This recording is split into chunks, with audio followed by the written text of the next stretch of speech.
Assalamualaikum warahmatullahi wabarakatuh. Halo guys, kembali lagi bersama saya Bobi Hiren dan kali ini saya ingin kembali komentari video dari Tamparagi yang menjudul apakah kamu punya kecerdasan emosi yang tinggi? Kita tonton videonya, tapi ini video akan saya skip guys, karena saya malas gitu.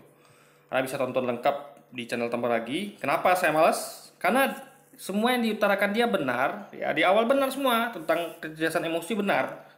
Ya ini materi yang bagus menurut saya. Salah di mana yang perlu saya komentari adalah dia menghubungkan antara kecerdasan emosi dengan ajaran agama, dengan agama tertentu gitu. Nah, yang kita tahu ya, setiap agama itu mengajarkan kebaikan. Ya, kita harus fair untuk melihat hal ini. Sepanjang pengetahuan kita, tidak ada agama yang mengajarkan hal-hal buruk atau kejahatan. Agama itu kecuali agama penyembah setan mungkin ya. Tapi kalau agama-agama yang ya kita akui di Indonesia lah kayak Islam, Kristen, Hindu, Buddha itu mengajarkan kebaikan. Ya, makanya orang-orang yang beragama itu adalah orang-orang baik. Ya, kalau mereka ikut ajaran agamanya, cuman masalahnya nggak semua orang itu ikut ajaran agamanya. Ada yang ikut, ada yang tidak gitu. Makanya Anda lihat ya, orang jahat, orang yang gampang tersinggung, orang apa lagi yang negatif lainnya. Dan semua tuh orang yang kalau gampang singgung nggak semuanya buruk ya guys. Nanti saya akan terangkan di akhir. Jadi itu tidak dominan monopoli agama tertentu. Ya, di semua agama ada. Di agama Islam ada orang jahatnya, ada orang yang gampang singgungnya, ada orang yang gampang emosinya. Di agama Kristen juga ada, Hindu, Buddha juga ada. Di semua agama ada, ya kan? Di semua suku juga ada. Karena itu bukan monopoli dari satu suku atau satu agama. Nah, itu harus kita pahami dulu. Jadi kesalahan Tamparagi adalah dia menghubungkan itu dengan agama. Nah, dia hanya melihat perilaku orang-orangnya, tapi dia tidak melihat ajaran agamanya. Jadi kita akan putar langsung di akhir ya. Kita untuk karena gini, kalau materi kecerdasan emosi itu benar. Saya tidak menyalahkan materi kecerdasan emosinya. Yang saya masalahkan adalah menghubungkan antara materi ini dengan agama tertentu, itu agama Islam tepatnya. Ini jelas sekali framing ya. Sudahlah, Islam ini sudah sering dibully lah kita bilang. Jadi orang-orang kita tampar lagi jahat guys. Kenapa saya katakan jahat? Mereka ini suka menghina agama orang lain dengan gini ya. Kalau kita bahas tentang dalil, kita bahas tentang agama nggak masalah ya. Kenapa Yesus Tuhan? Ini dalilnya. Kenapa Yesus bukan Tuhan? Ini dalilnya. Itu nggak masalah karena kita ngomong tentang dalil, perdebatan diantara tentang agama itu. Tapi kalau mengatakan kayak umat Islam itu teroris, agama Islam itu agama teroris, agama Islam itu jahat gitu, ya kan?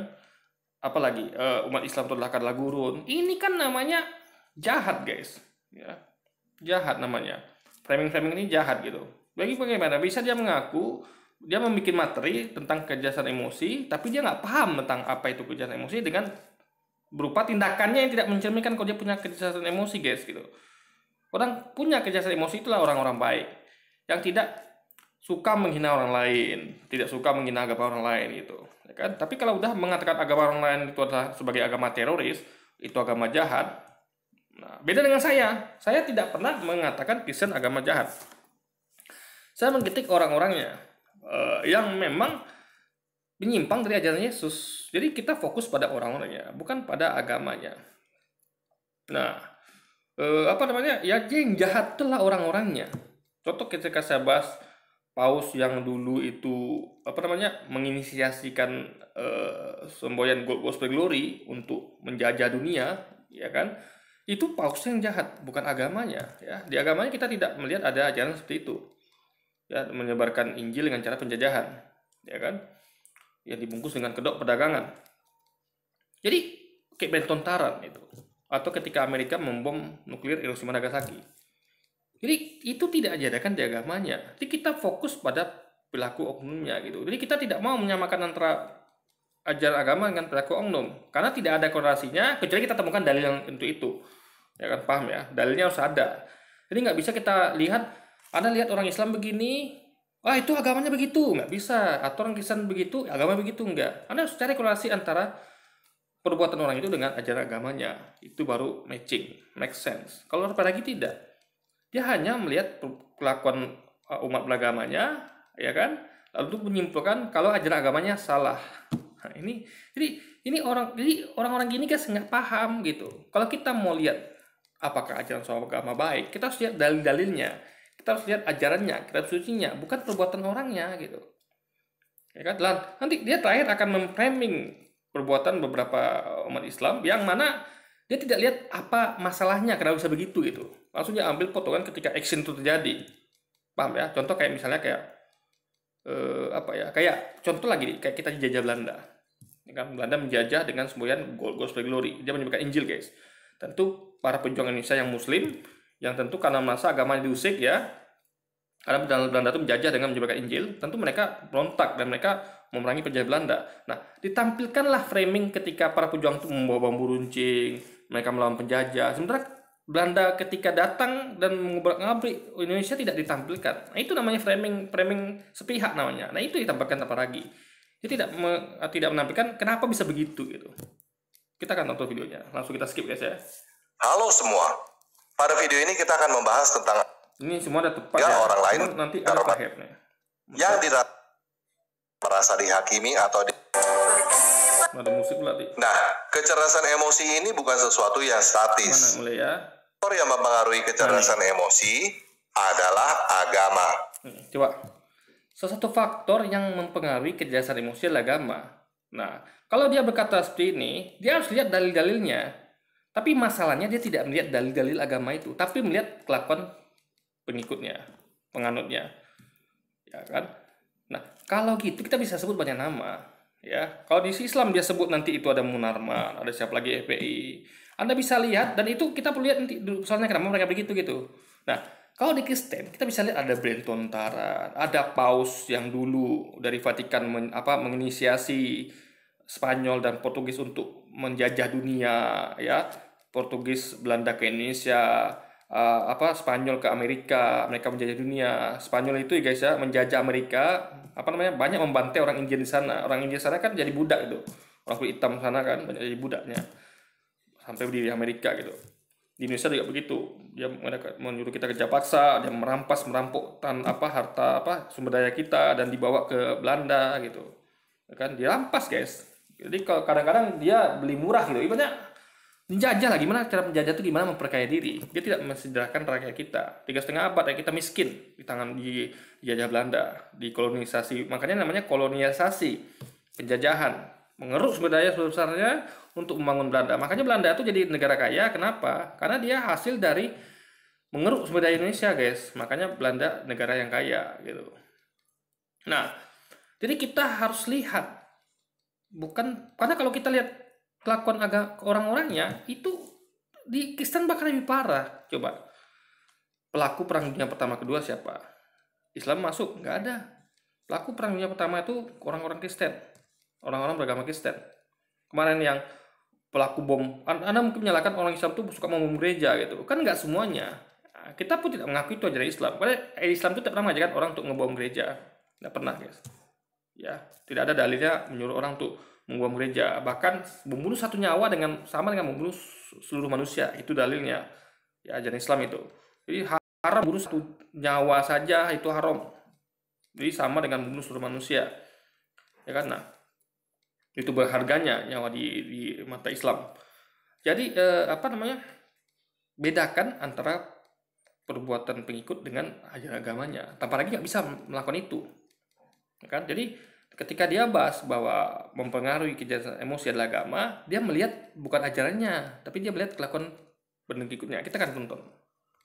Itu sebabnya kita melihat ada agama tertentu yang penganutnya gampang tersinggung, tidak bisa menyampaikan pendapatnya dengan baik, menyimpan dendam berabad-abad, cenderung memaksa dan merusak.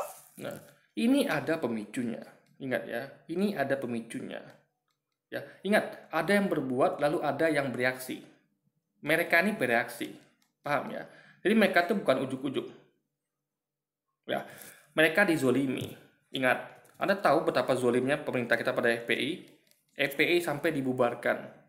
Pemimpinnya sampai ditangkap. masukkan penjara, guys. Hanya karena pelanggaran protokol kesehatan. Sementara yang lain, tengok presiden kita, yang lain tuh banyak melanggar protokol kesehatan. Nggak ada masuk penjara. Hanya dikasih denda saja gitu.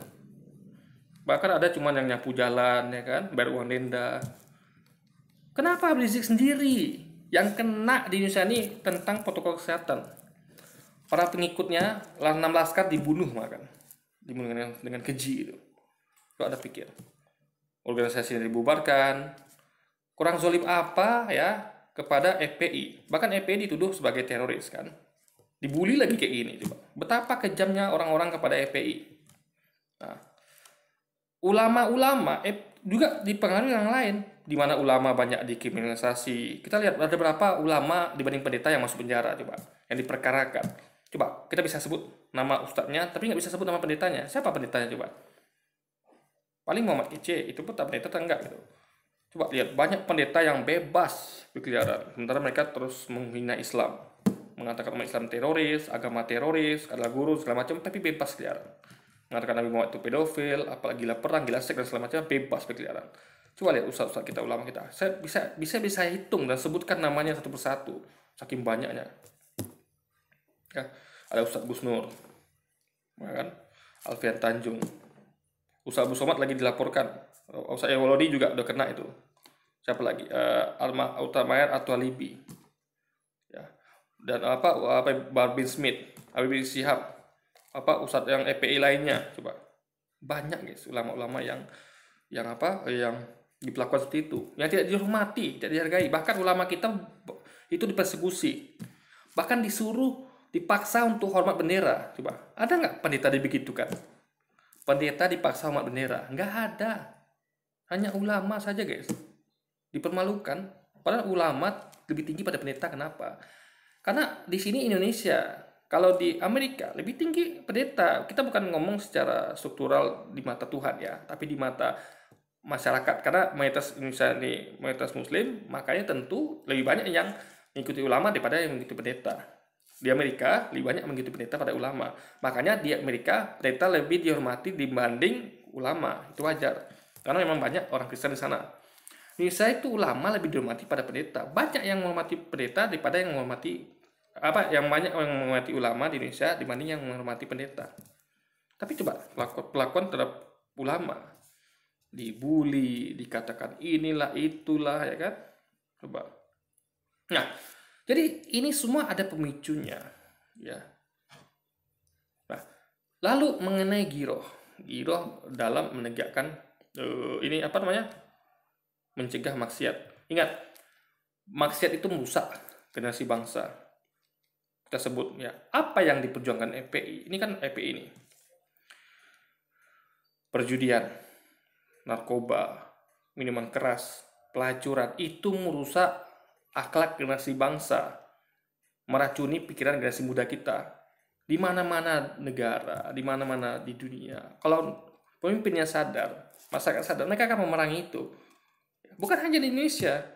Perang terhadap narkoba coba itu terjadi di Amerika. Di tempat lain perang terhadap narkoba. Perang terhadap minuman keras juga terjadi itu. Apalagi kalau sudah menimbulkan kematian, keributan, orang mabuk tahu lah kan, orang mabuk bisa melakukan banyak hal. Pelacuran itu. Jadi hanya negara-negara liberal yang betul-betul tidak peduli dengan akhlak. Mereka cuek bebek dengan itu. Narkoba dibiarkan, minuman keras dibiarkan, pelacuran dibiarkan. Coba. Anda bayangkan gimana yang jadi pelacur itu adalah saudara Anda, keluarga Anda dipelacur. Coba. Kita selamatkan mereka. Nah, makanya dengan cara apa? Tutup tempat maksiat. Tutup tempat pelacuran agar mereka bisa bekerja dengan baik. Karena kerja di pelacuran itu nggak aman, guys. Mereka menghadapi bahaya tiap hari, ya. Para pelacur itu, ya, mohon maaf ya, itu menghadapi bahaya tiap hari. Kenapa? Mereka rentan mengalami kekerasan seksual, bahkan mereka rentan kena tipu. Karena kalau bisnis seperti itu, ya, mohon maaf, namanya orang itu melakukan dosa, tentu niatnya jahat. Ya. Coba Anda ada laki-laki piadong belang, ya, itu mau ke tempat pelacuran, itu niatnya udah jahat itu. Entah dia punya istri, dia pengen selingkuh, entah dia belum waktunya untuk melakukan hubungan dengan yang pasangan muhrim, misalnya dia melakukan zina, itu niatnya udah pasti jahat. Nah, itu pemicu, ya, dia bisa berbuat kejahatan yang lainnya, entah melakukan kekerasan seksual sama wanita ini atau apapun itulah, karena semua sesuatu yang dimulai dari niat yang jahat akan berimplikasi kepada kejahatan lainnya. Nah, itu jadi guys ya. Jadi FPI itu berusaha untuk memberantas itu semua. Bahkan kalau Anda lihat ya, yang dilakukan oleh aparat tuh lebih tegas lagi. Kepolisian. Satpol PP coba. Satpol PP itu atau polisi itu jangan lagi orang pelaku maksiat, pedagang aja, pedagang pasar aja nggak tertib aturan, itu sudah digusur. Betapa dibanding FPI coba. FPI ada nggak gusur pedagang pasar? Nggak ada. Yang FPI sasar itu tempat maksiat, dan itu tempat maksiat yang warga situ nggak setuju, yang protes. Kalau warganya setuju nggak ada masalah. Maksudnya tuh masalah bagi FPI, tapi FPI tidak mau ganggu. Kenapa? Karena tidak ada dukungan warga. Saya bisa kasih contoh di kota Pekanbaru saya ini ya, kota tempat saya tinggal ini, banyak tempat maksiat tuh yang mana di situ ya umat Islamnya sedikit. Contoh, maaf sekali lagi, itu banyak jadi di komplek-komplek banyak orang Tionghoa yang tentu beragama mayoritas itu bukan Muslim. Mereka tak beragama Kristen, tak Buddha gitu kan. Dia tidak menjelekkan agama Kristen dan Buddha ya, tapi fakta di mana orang-orangnya begitu gitu. Jadi umat Islamnya sedikit sehingga di tempat itu tidak ada umat Islam yang protes gitu. Beda kalau di perkampungan Muslim, itu mereka tuh protes. Mereka nggak mau dong suaminya nanti pergi ke tempat pelacuran itu gitu kan, atau tempat judi itu gitu. Sayang dong, tentu orang yang sayang suami dia tidak pengen suami atau anaknya main-main ke situ gitu kan. Itu dia protes. Dia tidak setuju ada tempat itu di tempat mereka. Dan mereka kalau bisa itu dibubarkan atau dibuang jauh-jauh kemana gitu kayak, ya kan. Nggak suka orang guys, orang baik itu nggak suka tempat maksiat. Nggak suka dia ada tempat pelacuran, penjual itu nggak suka. Narkoba, minum keras itu nggak suka orang-orang baik gitu. Ya kan. Beda orang-orang yang cuek gitu, dia nggak peduli sama nasib generasi muda dengan nasib generasi bangsanya gitu. FPI peduli. Nah, kita lihat kasus contoh. Dan satu lagi ya, ingat tempat maksiat itu di backing oleh preman. Ya. Apa yang dilakukan FPI itu juga dilakukan oleh aparat, Satpol PP, polisi, bahkan Ahok sekalipun. Anda ingat waktu Ahok membubarkan Kalijodo, apa yang Ahok lakukan? Ahok mengancam guys, saya akan ratakan Kalijodo dengan tank. Dengan tank, itu kata Ahok. Anda bisa putar beritanya. Kenapa? Karena Ahok sadar betul tempat itu di backingnya sama preman. FPI, kenapa FPI gagal menutup Kalijodo? Karena FPI udah berkali-kali loh. FPI duluan sebelum Ahok loh. Ahok tuh melanjutkan kerja FPI yang nggak selesai. Karena ingat, FPI nggak punya tentara, nggak punya polisi. Ahok yang punya. Karena Ahok waktu itu menjabat sebagai gubernur. FPI dengan keterbatasan fasilitas, yang mana dia tidak punya polisi, tentara, nggak punya senjata api, dia menghadapi preman, yang mana itu ada beberapa yang punya senjata api di Kalijodo. Itu tidak imbang. FPI bukan aparat. Kedua, FPI itu tidak punya legalitas. Tapi dia walaupun tidak punya legalitas, tapi dia mau gitu. Ibaratnya bukan tugas dia. Begini loh, ada orang yang tugasnya itu kayak guru kan digaji. Ada guru nggak digaji.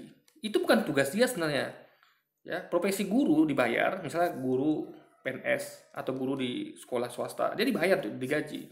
Ada yang guru yang nggak dibayar untuk itu. Dia ikhlas mengajarkan. Padahal itu bukan tugas dia. Karena dia tidak dapat bayaran. Nah, sama kayak FPI, bukan tugas dia itu memberantas maksiat, itu bukan tugas dia, itu tugas pemerintah setempat bersama aparat. Dan itu terbukti banyak pemerintah dan aparat yang mengatasi itu, membubarkan pelacuran, membubarkan penjudian, karena itu masuk perda juga kan, masuk undang-undang juga. Contohnya Ahok aja yang Kristen paham itu, kalau itu merusak generasi bangsa, maksud itu. Jadi FPI dan Ahok itu sebenarnya sepakat, ya, sepakat dalam hal pemberantasan maksiat, sepakat. Buktinya Ahok melakukan pekerjaan FPI menutup Kalijodo, dan Ahok berhasil karena dia punya backing tentara dan polisi gitu. FPI nggak punya. Nah, jadi FPI yang dihadapi FPI itu adalah preman guys. Tempat maksiat itu di backingnya oleh preman. Kenapa mereka berani membuka tempat maksiat? Karena backingnya kuat, preman di situ gitu. Ada preman-premannya gitu. Kalau Anda nggak percaya, Anda bisa coba deh. Anda coba buat rusuh di tempat maksiat. Kalau tidak, Anda datang keamanannya gitu. Itulah preman-premannya. Ada preman dibayar atau tidak gitu. Tapi kebanyakan dibayar preman itu. Jadi wajar. Sedangkan lagi tutup tempat maksiat. Pedagang digusur aja ya. Pedagang itu kan nggak salah sebenarnya. Dia hanya kurang patuhi peraturan itu aja, pedagang itu. Tapi mereka secara mereka tidak kriminal. Mereka tidak melanggar perda, tidak melanggar norma umum. Kan pedagang nggak salah pedagang.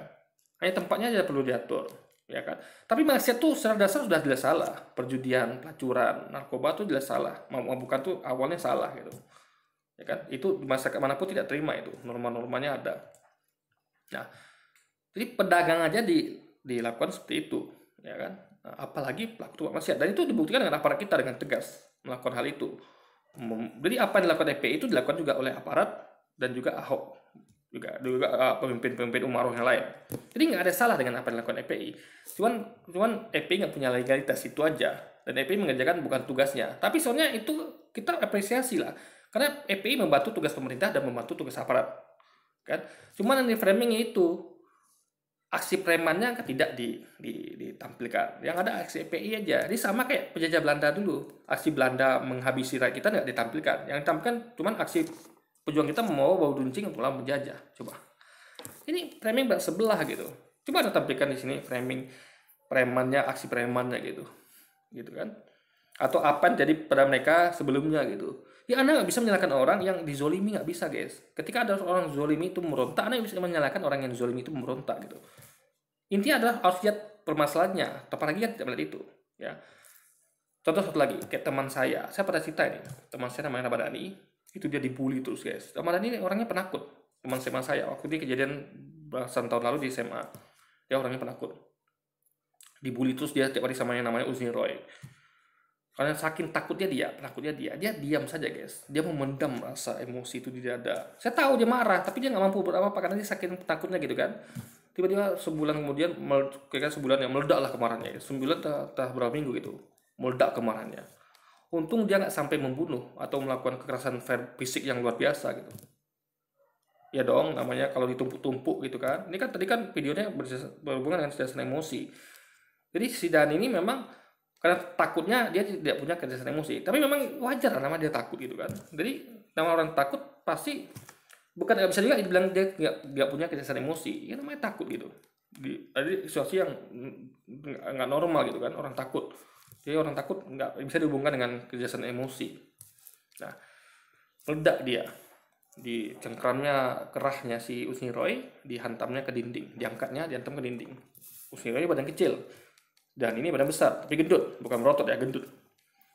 Dia ngomel kan, badannya keluarlah emosi tertumpah pada waktu itu. Untung nggak dihajar ya Uzni Roy ini, cuma diangkat sama didorong ke dinding gitu guys.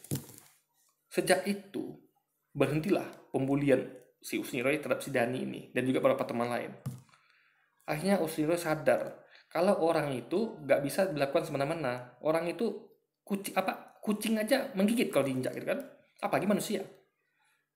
Jadi Uzni Roy waktu itu sadar dan insaf. Sejak itu dia nggak berani lagi macam-macam guys. Hilang kepremanannya gitu. Karena aksi dari seorang Ramadhani yang penakut ini. Ya, teman saya Ramadhani ini kan.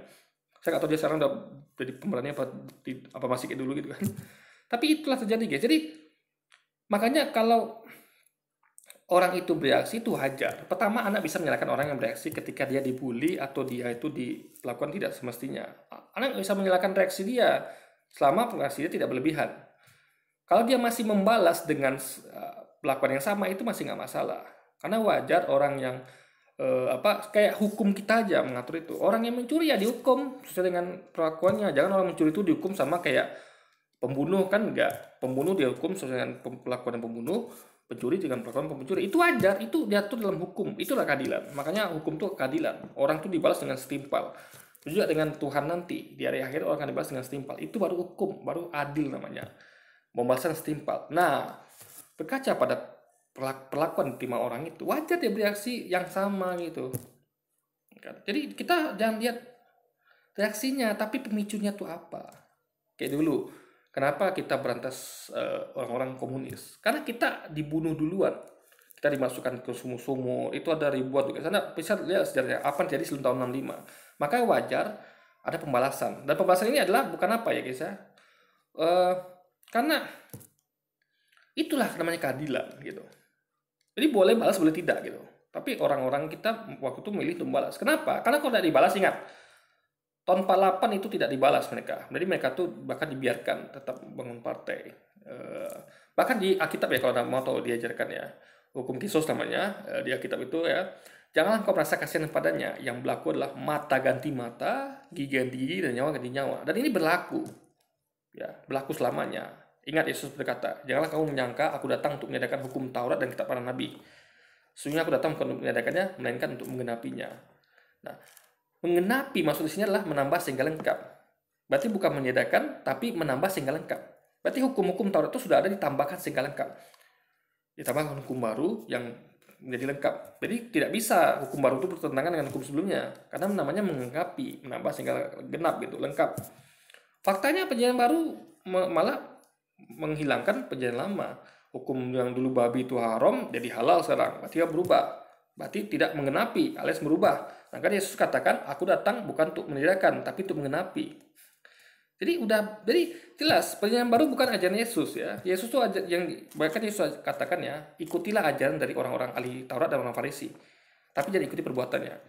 Nah, kenapa diikuti ajarannya saja bukan perbuatannya? Karena ajaran orang-orang ahli Taurat itu ya pasti Taurat. Mereka mengajarkan Taurat. Nah, ikuti ajaran Taurat itu, tapi jangan ikuti perbuatannya karena perbuatan mereka tidak sesuai dengan Taurat gitu.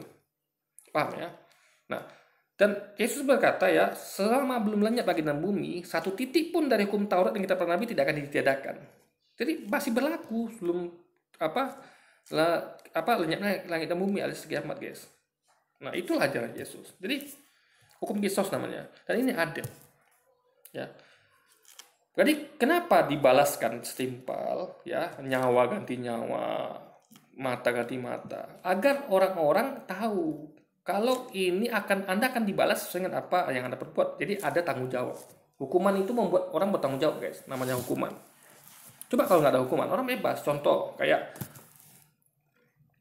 hukuman, misalnya Anda menghamili anak orang. Biasa kan hukuman masyarakat itu adalah nikahi gitu kan. Coba, Anda harus nikahi itu. Coba kalau nggak ada hukuman itu, berapa anak orang yang Anda buat hamil coba misalnya. Ya kan? Enteng lah Anda buat gitu, atau ada di penjara karena itu.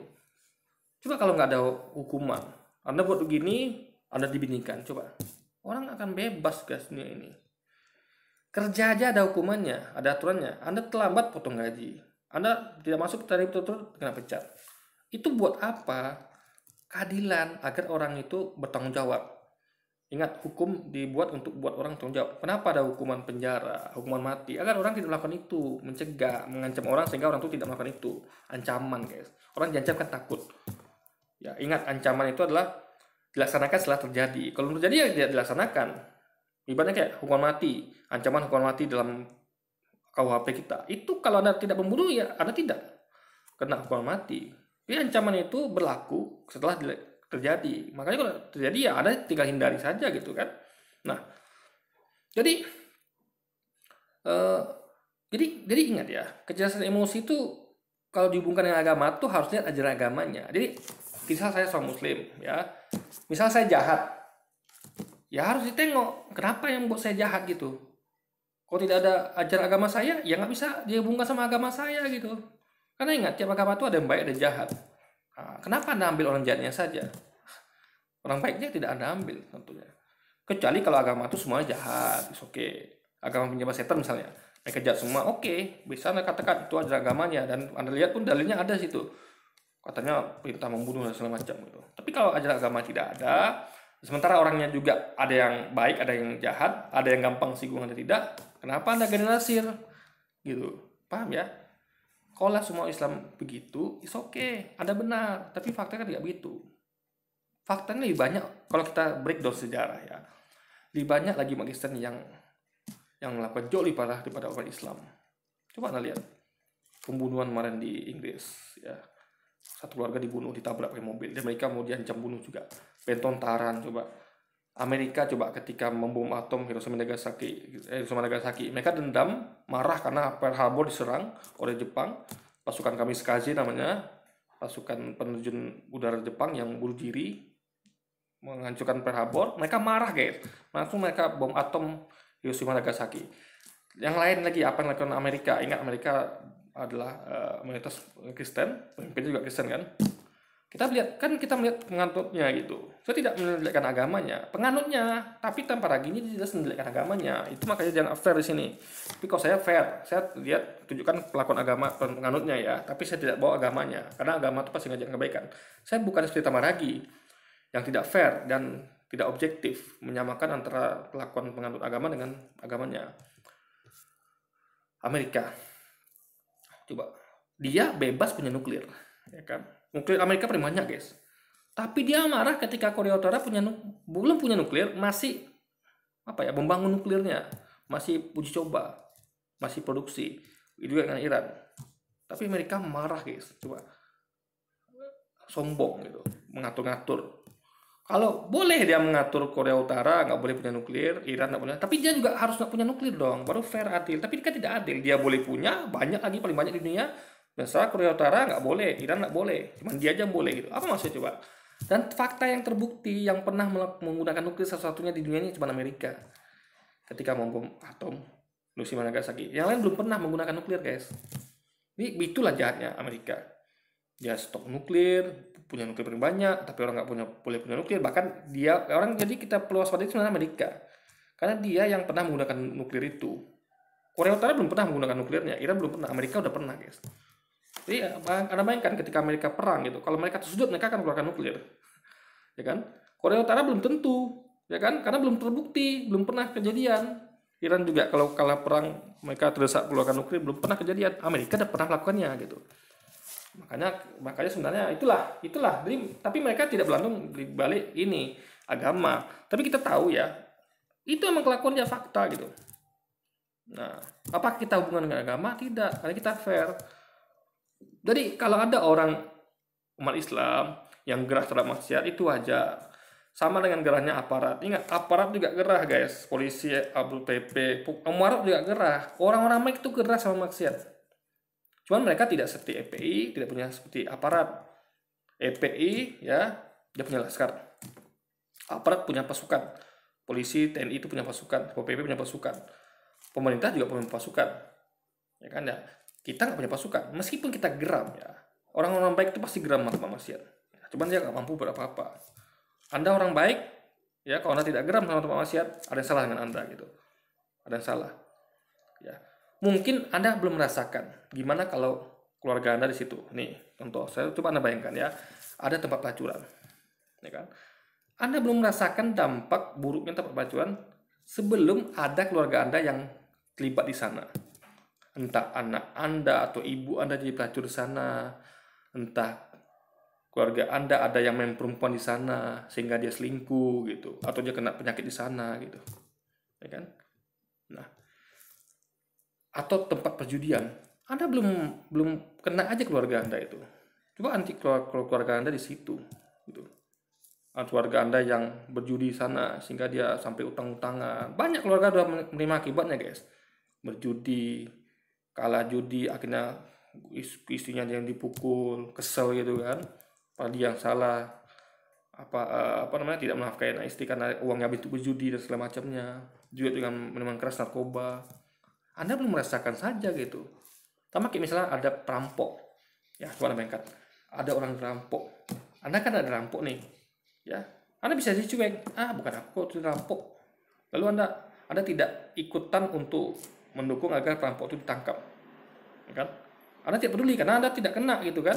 Tapi orang-orang yang baik akan mengerti ini perampok ini bahaya nih. Suatu waktu bisa saya kena nanti. Ini salah nih perampok nih. Suatu waktu saya bisa kena. Makanya dia ikut mendukung untuk ditangkap perampok itu.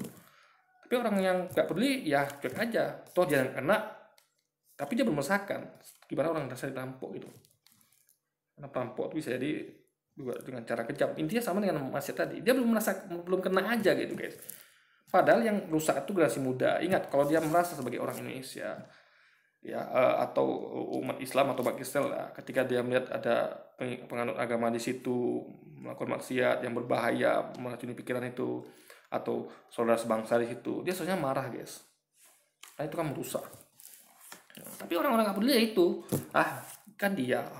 Kan aku nggak, keluarga aku aman gitu. Ya berarti ada egois dong berarti. Kan? Jadi makanya kenapa pemerintah yang peduli? Karena pemerintah punya kekuasaan, aparat punya kekuasaan. Kan EPI nggak punya, tapi EPI tidak bergerak gitu. Nah, jadi mereka sadar akan pentingnya akhlak generasi muda gitu, ya kan? Makanya itu semua diberantas mindset itu. Makanya diberikan perda juga.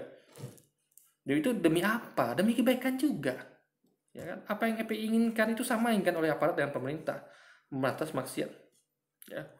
Jadi sekali lagi ya, yang salah para gitu lah, dia menyamakan antara kelakuan penganut agama dengan kejahatan emosi, ya.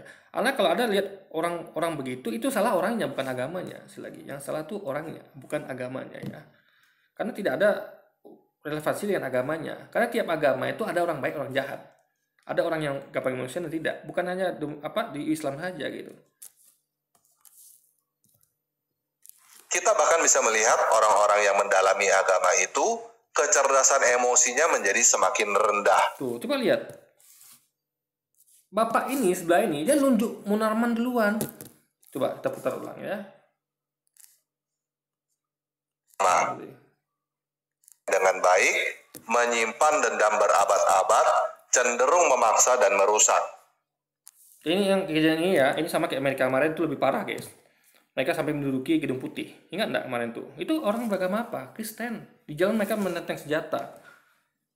Luar biasa kan? Di Papua coba Anda lihat. Di Papua, OPM. Coba. Di Timur Timur main fetilin coba. Apa agama mereka? Lalu mereka melakukan pembunuhan lagi kan? Lebih parah gitu. Jadi Anda jangan menunjuk kepada satu sisi, tidak menunjuk sisi lain. Ini namanya nggak adil. Ya. Makanya objektif lah. Ini Tamparagi nggak punya sifat objektif. Jadi gini, dia nggak punya kecerdasan emosi Tamparagi ini. Ya, dia nggak tahu bagaimana rasanya orang yang diperlakukan seperti ini gitu. Umat Islam tuh marah dong. Kok bisa agama disalahkan sementara ini memframing tidak adil gitu. Umat dia tidak ditayangkan, hanya umat Islam aja. Itu kan menyinggung perasaan guys. Ketidakadilan namanya kan. Tapi dia tidak bisa membaca itu Tamparagi ini. Gak tahu dia betapa marah Islam dilakukan seperti ini gitu, dibully. Padahal umat dia melakukan lebih parah lagi. Saya sebut kayak Bentontara, OPM, apalagi Tolikara kemarin di Timur Timur, lepas Indonesia gitu kan, di Amerika, dan segala macamnya guys. Kita bahkan bisa melihat orang-orang yang mendalami agama itu. Munarman ya, itu lagi menunjukkan dokumen. Dia lagi menerangkan, tapi bapak ini ya nyocos terus. Ada nggak bapak ini menghargai Munarman? Orang kan gantian. Ketika Munarman menyampaikan dokumen, ya dengarkan, dicek betul nggak dokumennya. Hargai Munarman ngomong. Bapak ini tidak menghargai Munarman ngomong. Coba. Udah untung nggak dibogem gitu. Dia cuma disiram pakai air. Jadi Pak Munarman ini bereaksi wajar ketika dia tidak dihargai gitu.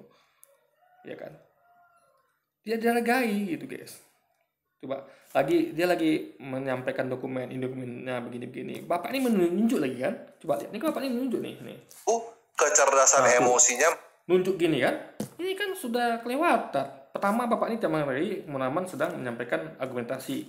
Kedua nunjuk segala, nunjuk muka gitu kan? Ini kan udah kurang ajar. Wajar orang emosi, ya kan?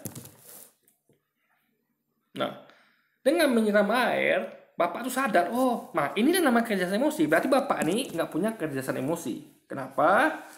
Dia nggak menghargai, nggak punya rasa empati terhadap Munarman. Munarman lagi menerangkan. Giliran Munarman ngomong nih guys.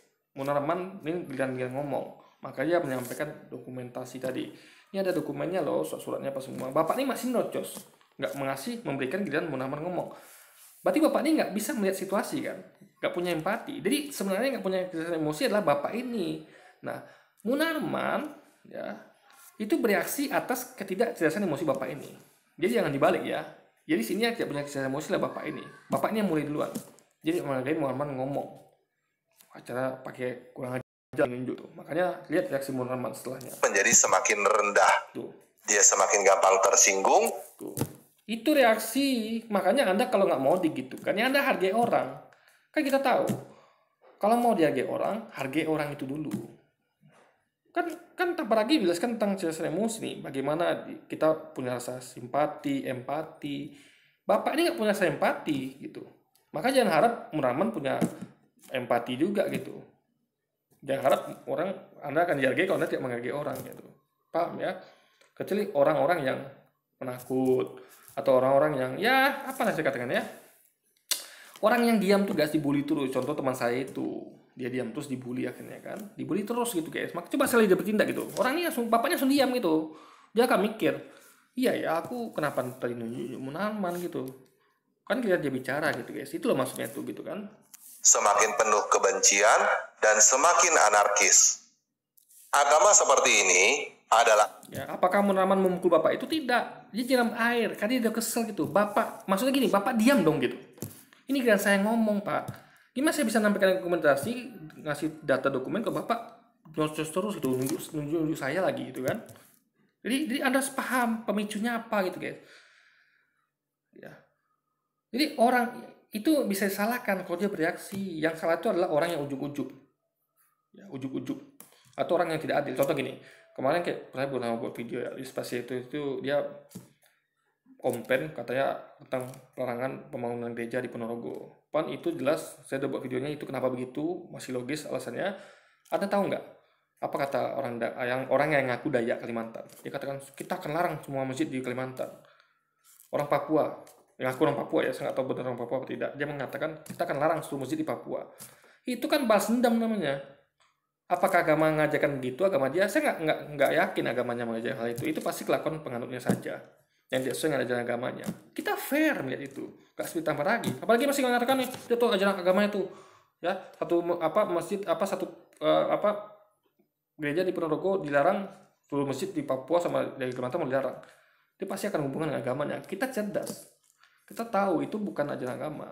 Jadi Tamparagi bukan hanya tidak punya kecerdasan emosi, Tamparagi juga tidak punya kecerdasan intelektual. Jadi lengkaplah dua hal Tamparagi nggak punya. Dia nggak punya kecerdasan emosi dan dia nggak punya kecerdasan intelektual, guys. Agama yang harus dihindari karena tempat yang penuh dengan orang-orang dengan kecerdasan emosi rendah. Satu lagi ya, saya lupa sampaikan ya. Yesus waktu itu pernah, kalau baca Alkitab ya, Yesus pernah marah, guys. Ya, waktu itu kejadiannya di sinagog, tempat bait Allah, tempat peribadatan umat Yahudi. Yesus biasa ngajar sana. Suatu hari Yesus marah, guys. Dia membalikkan meja-meja dan kursi sana. Kenapa? Karena tempat itu dipakai untuk berdagang. Dia tahu ini udah melanggar aturan. Begitu marahnya Yesus ketika menyangkut agama, ya, ketika para pedagang itu berjualan di sana, Yesus marah dan membalikkan meja-meja mereka. Itu marah, guys. Coba. Jadi jangan katakan Yesus itu nggak pernah marah ya. Yesus itu marah ketika tidak sesuai aturan. Coba. Atau bahkan dia marah ketika ngutuk pohon ara. Pohon ara pohon ara nggak berbuah. Pan itu bukan waktunya berbuah, musimnya berbuah pohon ara. Dikutuknya, guys. Berarti dia marah kan ngutuk pohon ara kan. Jadi intinya adalah Yesus juga manusia biasa yang dia tuh punya emosi dan dia pernah melakukan itu. Ya, melakukan itu. Coba. Ya intinya adalah dia membalikkan meja-meja dan kursi itu. Anda bisa googling sendiri kejadian di Alkitab di mana Yesus membalikkan meja-meja para pedagang karena mereka melanggar aturan, ya, melanggar aturan agama. Karena nggak selainnya berjualan di dalam tempat ibadah, di bait suci. Harusnya di luar atau di sekitarnya, jangan di tempat itu gitu. Di tempat ibadah kok jadikan tempat berdagang itu, guys. Adalah neraka. Tempat yang penuh dengan orang-orang dengan kecerdasan emosi tinggi. Jadi gini ya, kecerdasan emosi jangan Anda samakan dengan orang-orang yang diam saja ketika dibully. Ya, contoh, kayak dulu kita jajah Belanda. Kan banyak orang pejuang tuh yang mengorbankan nyawa, mereka bertempur ya, taruhan nyawa. Kalau kita mati, dia mati. Ya. Itu nggak ada hubungan sama kecerdasan emosi, enggak gitu. Dia membela tanah airnya dari penjajah Belanda. Atau orang-orang yang mana ya orang-orang yang dirampok misalnya, dia membela diri, dia melawan perampok gitu, dia nggak diam aja ketika lihat harta dirampok gitu. Itu nggak ada hubungan sama kecerdasan emosi, guys.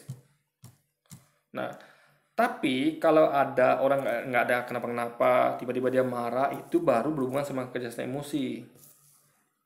Ya, kalau dia bereaksi selama reaksinya wajar, itu nggak ada hubungan sama kecerdasan emosi. Ya, masa orang itu dibully diam saja? Jadi sabaran itu ada batasnya, guys. Makanya Allah ngerti itu. Makanya Allah atau Allah ngerti itu. Ya kita dikatakan, dibuatlah hukum. Ya, jangan merasa kasihan padanya. Yang melakukanlah mata ganti mata, gigi ganti gigi, nyawa ganti nyawa. Kenapa? Karena Allah tahu manusia itu makhluk yang punya emosi yang nggak bisa ditahan. Karena Anda tahu kalau emosi tahan akan meledak kan. Contoh teman saya itu dibully terus, dia tahan emosi akhirnya meledak kan. Untung dia nggak sampai ngapa-ngapain serius, cuma diangkat keras, dia dorong ke dinding aja coba. Coba kalau dia melakukan hal lain yang sadis itu kan, makanya itulah keadilan. Berbuat jahat dihukum langsung, biar terhenti kejahatannya gitu guys. Ya paham ya. Jadi emosi itu kalau kalau bereaksi dan sewajarnya itu nggak masalah, karena manusia punya emosi. Yang nggak wajar itu adalah orang-orang yang emosi sementara dan emosinya tidak sesuai dengan apa yang terjadi. Contoh tadi saya katakan itu ya, di bom Pearl Harbor itu kan isi tentara semua tuh, Amerika tuh kan, Pearl Harbor tuh tentara semua tuh, nggak ada sipil di situ. Tiba-tiba ada bahasa mereka dengan menghancurkan kotanya, membom nuklir kotanya, yang situ ada penduduknya kan, paling banyak kan, itu kan nggak adil namanya. Kalau Anda mau serang juga lah pangkalan militer Jepang gitu, kenapa Anda serang kotanya? Yang diserang Jepang itu pangkalan militer Amerika, Amerika balas dengan menyerang kotanya. Amerika agamanya apa? Pemimpinnya. Tentara agamanya apa? Mayoritas. Makanya saya katakan, gak ada hubungan sama agama guys. Jangan lihat pelakuan umatnya dengan ajaran agamanya. Kecuali Anda bisa menemukan dalil yang mendukung itu. Kan ingat, semua agama mengajarkan kebaikan, tapi umatnya lah yang tidak mengikuti ajaran agama itu. Tapi semua agama tidak benar guys. Hanya satu agama yang benar, yaitu agama yang Anda yakini. Saya sebagai muslim meyakini agama Islam yang benar. Anda silakan sebagai Kristen meyakini agama Islam yang benar. Itu nggak masalah. Tiap orang akan mengakui agamanya paling benar. Tapi semua agama baik harusnya gitu. Jadi dalilnya itu guys. Ya. Jangan samakan antara kelakuan penganut dengan agamanya. Oke? Jadi sekali lagi terbukti tanpa lagi nggak punya, jangankan kecerdasan emosi, kecerdasan intelektual dia nggak punya guys. Jadi gimana aja buat materi tentang kecerdasan emosi, sementara dia jangankan kecerdasan emosi, kecerdasan intelektual dia nggak punya. Dan iya, ini dia buat video itu tanpa kayak saya ya. Kalau saya jelas ngomong, betul-betul saya tumpahkan apa yang ada di kepala saya. Saya tumpahkan intelektual saya. Tanpa lagi buat video tanpa ada orangnya. Jadi dia tekstual guys. Tekstual, dia tinggal baca teks. Itu nggak cerdas namanya. Kalau dia mampu untuk buat konten, ngomong, betul-betul mikir hasil pikirannya, dia harus buat video seperti saya gitu, ngomong, bukan menggunakan teks. Oke, sekian dulu video kita kali ini. Sampai jumpa lagi di video-video selanjutnya, dan wassalamualaikum warahmatullahi wabarakatuh guys.